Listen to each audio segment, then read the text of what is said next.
Welcome back, focused learners. I am absolutely thrilled to have you here for today's explainer. We are taking a rigorous look at a framework for total self-mastery, straight from the legendary teachings of Napoleon Hill. Okay, let's dive into this, because what we're talking about today has the power to completely rewrite your relationship with struggle, with failure, and really with your own mental state. We're looking at how to develop an unbreakable positive mental attitude, or PMA for short. And listen, this isn't just about thinking nice thoughts. It's a profound, road-tested blueprint for life. I want to start by asking you a deeply personal question. Just be honest with yourself. Truly, what is controlling your mind today? Is it fear? Maybe doubt? Self-pity or resentment? Or are you driven by faith, purpose, gratitude, and desire? You see, the human mind doesn't and actually cannot remain neutral. It is always under the influence of something. If you don't actively direct your mind, well, the world is going to happily do it for you. Your mental attitude is literally the only thing over which you have complete, unchallengeable control. So mastering it, it's not an option, it's an absolute necessity. Section 1. Redefining positive mental attitude. To truly master our minds, we first need to shatter some pretty common illusions. For far too long, society has sold us this idea of surface-level optimism. You know exactly what I mean. Just plastering a fake smile on your face while deep down inside you're breaking. That is not what we are building here. True positive mental attitude is an entirely different beast. It's actually a spiritual power. It's the rare ability to see right through the dense fog of immense difficulty and still take action with absolute faith and precision. This isn't passive, fluffy positivity. No, this is the exact, indestructible mindset utilized by empire builders. We're talking giants like Carnegie, Ford, Edison, and Rockefeller. They didn't just ignore failure, they invited it, they studied it, and they transmuted it into success. Moving on to Section 2. Your definite chief aim. And this brilliantly illustrates our next core concept. You simply cannot develop an unbreakable mindset in a vacuum. It has to be anchored to something solid. That anchor is your definite chief aim. It is a burning, consuming, magnificent goal. It really acts as your identity in action. When you possess a purpose this profound, even failure trembles in its presence. Without a clear, definitive purpose, your mind is basically left to drift like a leaf in the wind, constantly getting pushed and pulled by distractions, everyday fears, and the agendas of other people. Your purpose can't be something you merely hope for, right? It has to be something you become. The contrast here is incredibly stark. On one side, we have the drifter. This person is entirely controlled by their circumstances, constantly wandering, complaining, and acting as a slave to momentary impulse. On the flip side, we have the driven man, or driven woman. This individual wakes up every single day with fire in their belly and a crystal clear vision in their mind. They simply cannot be broken. So I challenge you right now, what is that one thing you crave so deeply that you are entirely willing to suffer for it? What are you willing to be misunderstood and ridiculed to achieve? Find that, and you've found your armor. Section 3. The power of autosuggestion. Once you have that anchor, how do you actually go about programming it into your brain? You see, you weren't born a positive or negative person. You were conditioned that way by repetition. Autosuggestion is the exact mechanism for rewriting that conditioning. Think of your subconscious mind as incredibly fertile soil. It'll grow whatever seeds you plant in it, good or bad. Autosuggestion is the method of planting. It's driven entirely by your repeated inner dialogue, which makes your mind the soil for either destructive weeds or nourishing fruit. The conversations you have with yourself every single day act as either the chief architect of your greatness or the silent, hidden assassin of your biggest dreams. So how do we actively use this? Well, here is your highly actionable 3-step daily routine. Step 1.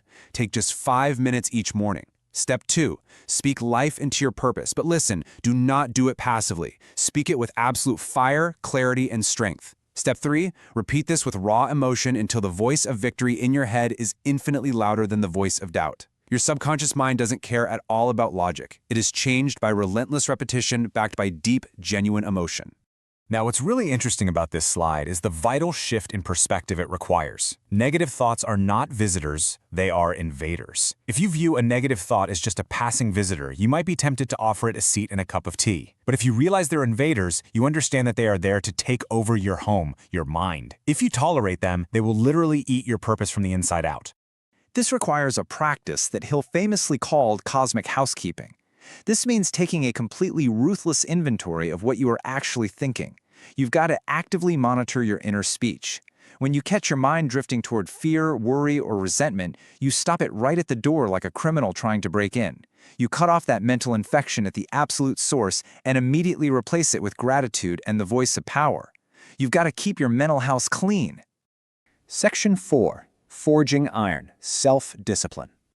Here is the harsh, unavoidable reality of it all. An unbreakable attitude is flat out impossible if you can't master your daily habits.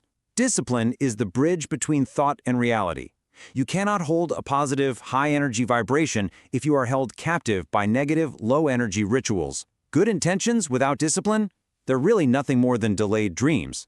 The great innovators didn't rise on talent alone. They rose because they learned to govern themselves. They controlled their thinking, their time, and their appetites. So the crucial point is that discipline is built in the micro moments. It's the everyday choices. Choosing to read instead of scrolling mindlessly on your phone. Choosing to rise instead of hitting snooze and sleeping in. Choosing to speak words of power instead of words of complaint. Every single time you choose discipline over impulse, your inner strength grows just a little bit more. And conversely, every time you surrender to ease and comfort, your potential dies a little more. The choice is always, always yours. Let's move to Section 5, Reframing Failure and Adversity, and see how this builds into an unbreakable mind. Once you have purpose and discipline, it completely changes how you view storms. This might be one of the most vital truths ever discovered about human success. Every adversity carries with it the seed of an equal or greater benefit. Think about your own life for a second. The greatest clarity and the most profound lessons rarely arrive when you're comfortable, do they? No, they come in moments of collapse. They come when the storm hits and you are forced to decide whether you're going to drown or whether you're going to rise. Consider the two fundamental ways people respond to a massive setback. You can choose to be bitter, cursing the obstacle, playing the victim, and holding on to resentment.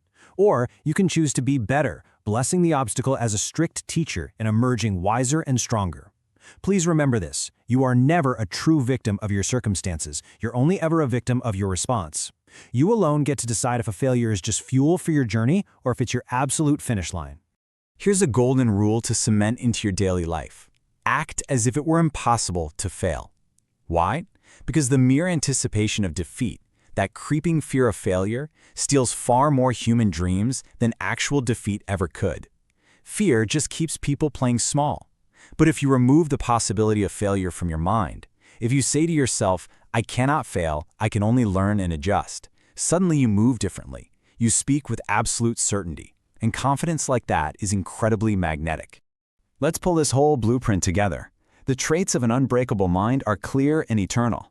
This mind sees opportunity hidden in every single obstacle. It actively speaks power into the soul on a daily basis. It is heavily anchored by a burning, definite purpose. It's forged in the fires of consistent daily discipline. And finally, it remains utterly unshaken by the fear of failure. Look, these aren't just feel-good theories. These are the exact laws of success that built the modern world. And so, I leave you with this final demanding question. Will you rise and claim your attitude daily, or will you surrender to circumstance? You don't need anyone's permission to develop this power. You just need to make a decision. Decide today that you will no longer rent your attitude to your environment, but that you will own it, lead it, and fiercely protect it. Declare yourself unshakable, unstoppable, and unbreakable. Thank you for diving into this explainer with me. Now go out there and build a life of absolute greatness.